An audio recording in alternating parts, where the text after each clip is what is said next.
Welcome back, my dear future lawyers. Today, we are going to discuss about human relations under the Civil Code, particularly abuse of rights, unjust enrichment, and malicious prosecution. Now let's begin. We're starting off with the three relevant provisions and recent rulings, and likewise a bar quiz in the end.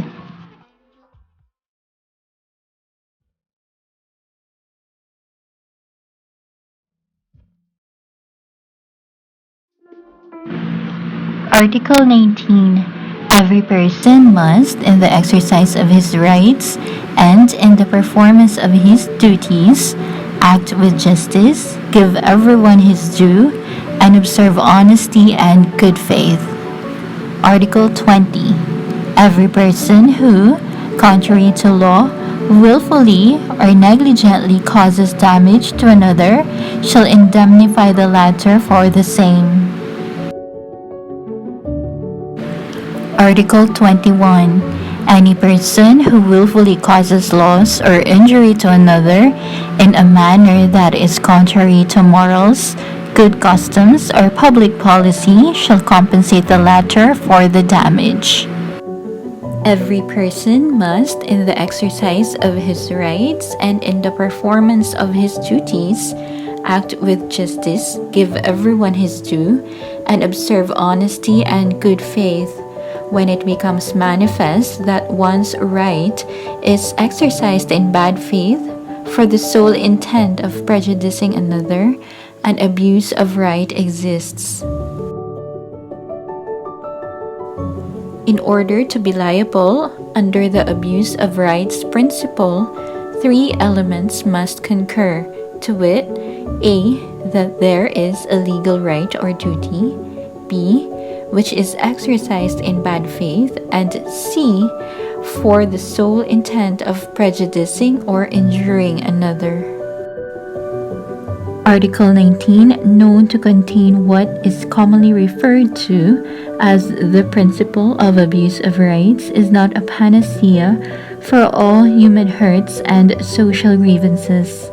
When a right is exercised in a manner which does not conform with the norms enshrined in Article 19 and results in damage to another, a legal wrong is thereby committed for which the wrongdoer must be responsible. The object of this article, therefore, is to set certain standards which must be observed not only in the exercise of one's rights, but also in the performance of one's duties. These standards are the following: act with justice, give everyone his due, and observe honesty and good faith. The existence of malice or bad faith is the fundamental element in abuse of rights. Malice or bad faith implies a conscious and intentional design to do a wrongful act for a dishonest purpose or moral obliquity. Such must be substantiated by evidence. Unjust enrichment.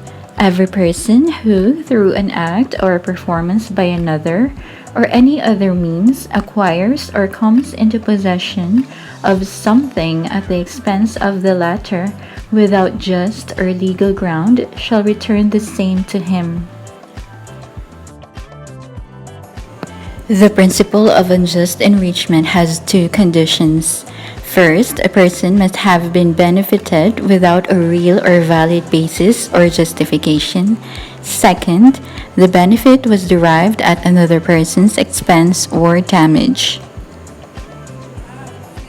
There is unjust enrichment when a person unjustly retains a benefit to the loss of another, or when a person retains money or property of another against the fundamental principles of justice, equity, and good conscience. There is unjust enrichment under Article 22 of the Civil Code when 1. A person is unjustly benefited, and 2. Such benefit is derived at the expense of or with damages to another. The principle of unjust enrichment essentially contemplates payment when there is no duty to pay, and the person who receives the payment has no right to receive it. In an action to recover damages based on malicious prosecution, it must be established that the prosecution was impelled by legal malice. There is necessitative proof that the suit was patently malicious as to warrant the award of damages under Articles 19 to 21 of the Civil Code, or that the suit was grounded on malice or bad faith. There is malice when the prosecution was prompted by a sinister design to vex and humiliate a person, and that it was initiated deliberately by the defendant, knowing that his charges were false and groundless. The award of damages arising from malicious prosecution is justified if, and only if, it is proved that there was a misuse or abuse of judicial processes. Conceitedly, the mere act of submitting a case to the authorities for prosecution does not make one liable for malicious prosecution. The gravamen of malicious prosecution is not the filing of a complaint based on the wrong provision of law, but the deliberate initiation of an action with the knowledge that the charges were false and groundless.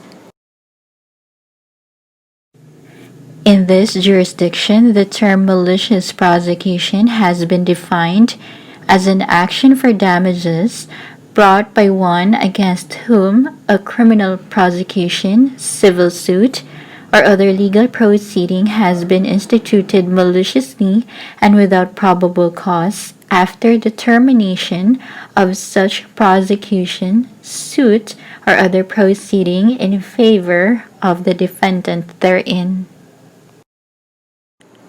While generally associated with unfounded criminal actions, the term has been expanded to include unfounded civil suits instituted just to vex and humiliate the defendant despite the absence of a cause of action or probable cause.